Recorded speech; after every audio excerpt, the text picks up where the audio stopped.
Sensation, le MAG. Bonjour à tous, bienvenue sur Sensation en association avec TV 78 à Guyancourt. Un nouveau projet voit le jour et invite les Guyancourtois et Guyancourtoises à y participer activement. Ça s'appelle Imaginons notre ville dans 15 ans. Et pour en parler avec nous, je suis avec François Morton. Vous êtes le maire de Guyancourt. Bonjour. Bonjour. Alors avant de parler de ce projet, j'aimerais que vous nous présentiez avec votre vision de maire la ville de Guyancourt et en quoi la ville est attrayante et où il fait bon vivre.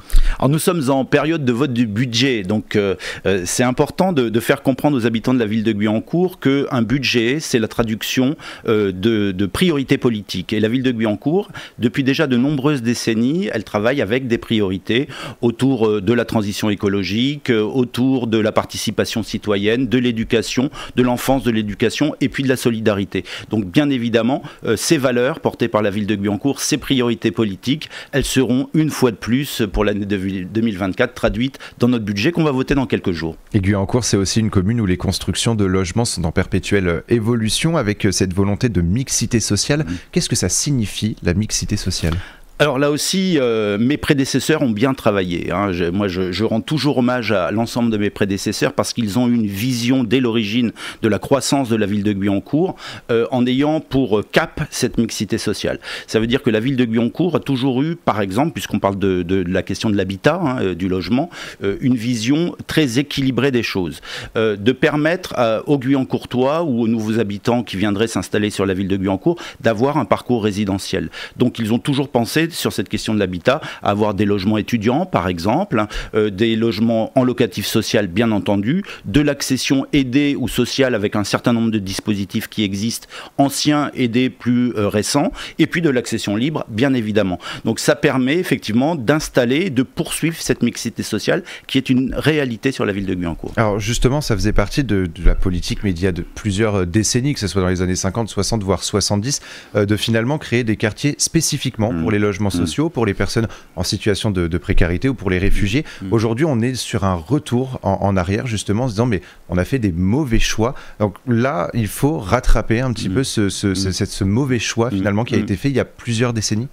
Alors, ça a été le cas dans un des quartiers de la ville de Guyancourt, puisque au milieu des années 70, la ville de Versailles a eu une idée absolument géniale. C'est un besoin de logements sociaux qu'ils ont externalisé sur la ville de Guyancourt. Ça a été l'idée géniale de la ville de Versailles. Je le dis avec un peu d'ironie bien évidemment, mais c'est comme ça que je le présente lorsque je fais un tour de ville avec les habitants. Et donc ce quartier, il a fallu le rééquilibrer et mes prédécesseurs y ont songé quasiment dès le départ. Donc on n'a pas eu ce phénomène si vous voulez. Et par contre, dans les autres quartiers de la ville, dès l'origine, ils ont pensé à faire cet équilibre, encore une fois, entre locatif social et accession. Et il n'y a pas de secret, en fait, la mixité sociale doit passer par les logements sociaux, les logements en accession libre et les logements en bail réel solidaire dans un même endroit ? Absolument, absolument. On doit penser à tous ces produits dans l'ensemble des quartiers de la ville. Voilà. Et c'est pour ça que on lance cette première opération de bail réel solidaire, puisque vous l'avez évoqué, c'est en cours de commercialisation. Ça sortira de terre dans les mois ou dans l'année qui vient bien évidemment et pour l'instant en France, à l'échelle de la France, on n'a pas vraiment de recul sur ce type de produit parce qu'il est vraiment très nouveau dans notre pays. Il est très ancien dans les pays anglo-saxons mais assez récent en France. Je rappelle simplement pour les gens qui nous écoutent que le bail réel solidaire, c'est différencier le bâti du foncier. Alors avec un projet justement sur la ville de Guyancourt, un nouveau quartier qui devrait commencer il me semble en 2027 et qui devrait se poursuivre jusqu'en 2040. Là encore, on est sur cette volonté de mixité sociale ? Ah oui, totalement. Alors sur le nouveau quartier, on a acté, alors je rappelle que ce nouveau quartier, c'est celui qui va accueillir la gare du métro, de la ligne 18 du Grand Paris Express, gare qui s'appellera Guyancourt Saint-Quentin-en-Yvelines, je le précise puisque ça devient à peu près officiel et nous y tenions bien évidemment, et puis qui va accueillir évidemment environ 2000 logements familiaux sur l'ensemble de ce quartier. Donc nous avons déjà une répartition avec 50% en accession libre, 25% en accession aidée ou sociale et 25% en locatif social. Donc cette mixité, elle va se poursuivre évidemment. Et en parlant d'avenir, vous lancez un nouveau dispositif, ça s'appelle donc Imaginons la ville dans 15 ans. Cela nous amène donc à 2040 pour arrondir. Pourquoi vouloir déjà vous en tant que maire vous projeter 15 ans dans le futur ? C'est notre devoir d'élu, c'est-à-dire d'être au plus plus près des besoins actuels, de l'actualité, du quotidien de nos habitants, mais d'avoir aussi une vision d'avenir. On sait très bien que les décisions qui concernent Guyancourt 2040, puisque tel est le slogan, j'ai envie de dire, elles se prennent maintenant.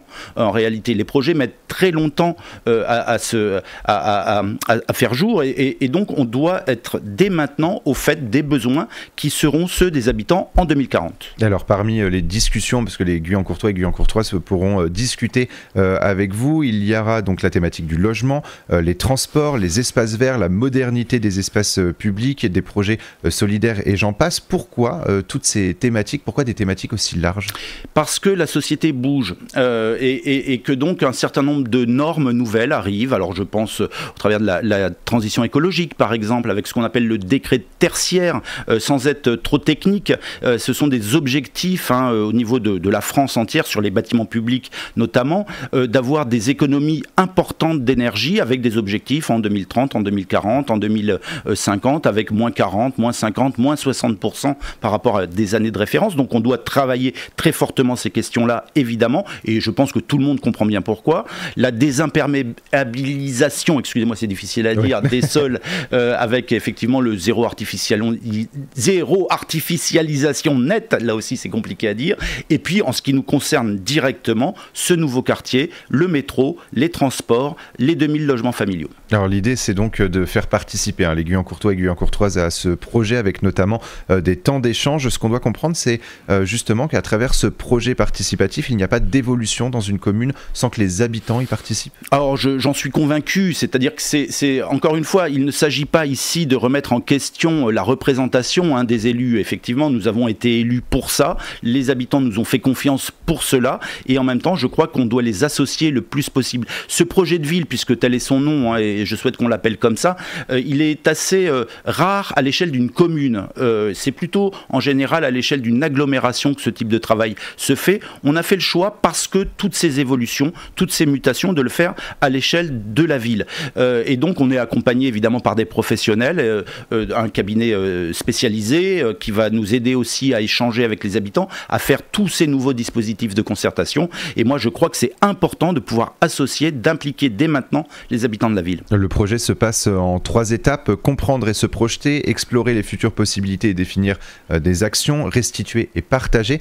C'est-à-dire qu'après toutes ces discussions, il faudra passer à l'action. Est-ce que ce projet, ou en tout cas les discussions avec les habitants, s'arrêteront fin 2024, ou est-ce que d'autres discussions seront effectives au fil des années ? Alors on a un calendrier tout au long de l'année 2024. Ça a commencé dès le mois de mars, ça va se poursuivre en termes de concertation jusqu'à l'été. On aura des temps d'analyse évidemment avec les professionnels, et puis des restitutions sur la fin de l'année 2024. Mais il y a un certain nombre de rencontres de proximité, certaines ont eu lieu, par exemple avec les seniors, à l'occasion du repas annuel des seniors, par exemple, où le cabinet était présent et a pu échanger avec nos plus de 65 ans. Il y en a un autre ce soir avec les conseils citoyens et les groupes Action Projet de la ville, qui étaient d'autres dispositifs que nous avions mis en place au début de ce mandat. Et donc il va y avoir beaucoup de temps, des temps festifs aussi, j'y tiens, parce que c'est important d'impliquer de manière festive les habitants, et on aura ces temps de concertation aussi au moment de la fête de la ville qui s'appellera Scoop pour vous Festicolor cette année au mois de juin. Festicolor, il faudra l'ajouter dans l'agenda. Alors on vous souhaite encore d'être maire en 2040, si cela fait partie de vos objectifs. Je vais vous répondre. Mais est-ce que ce projet, ce n'est pas aussi un dossier de travail essentiel pour vous dans les prochaines années, mais également pour vos potentiels successeurs ? Oui, c'est important. Moi, j'ai travaillé dans la continuité de mes prédécesseurs parce que je considérais évidemment, et j'adhérais totalement à leur vision de la ville, et donc j'ai été beaucoup dans leurs pas, et je les remercie de tout le travail qu'ils ont pu faire auparavant. Et j'espère bien, effectivement, alors en 2040, je ne serai plus maire, monsieur. Voilà, je vous l'annonce, je n'aurai plus l'âge pour ça. En tout cas, je considère que je n'aurai plus l'âge pour ça. Voilà. Mais j'espère bien qu'un de mes prédécesseurs, qui portera les mêmes valeurs, effectivement, pourra poursuivre le travail qu'on aura accompli. Comme finalement vos prédécesseurs ont fait avec vous en continuant tous ces projets. Ah oui, absolument. Voilà, en les améliorant. Alors, les habitants peuvent également répondre à la question: et votre ville dans 15 ans, vous la voyez comment? Vous envoyant un message vocal sur WhatsApp. En quelques mots, pourquoi mettre en place ce dispositif? Là aussi, on a besoin d'innover dans les dispositifs. Il y en a des très anciens, moi je les prends toujours un peu, ils sont tous très utiles. Vous savez, le premier mercredi du mois, les habitants m'appellent au téléphone, par exemple. C'est vrai depuis 40 ans, où les habitants de la ville de Guyancourt appellent le maire le premier mercredi du mois par téléphone, et le maire répond répond directement. Et il fonctionne encore très bien, ce dispositif. Et puis on sait très bien que les choses ont évolué, les outils également ont évolué, tout le monde utilise WhatsApp, tout le monde a un smartphone, donc effectivement il faut aussi aller dans ce sens évidemment. Et donc c'est un moyen d'échanger avec monsieur le maire du coup de Guyancourt. Merci beaucoup François Morton d'avoir été avec nous sur Sensation. Merci pour votre accueil. Et pour revoir ou réécouter cette émission, rendez-vous sur notre site et notre application Radio Sensation.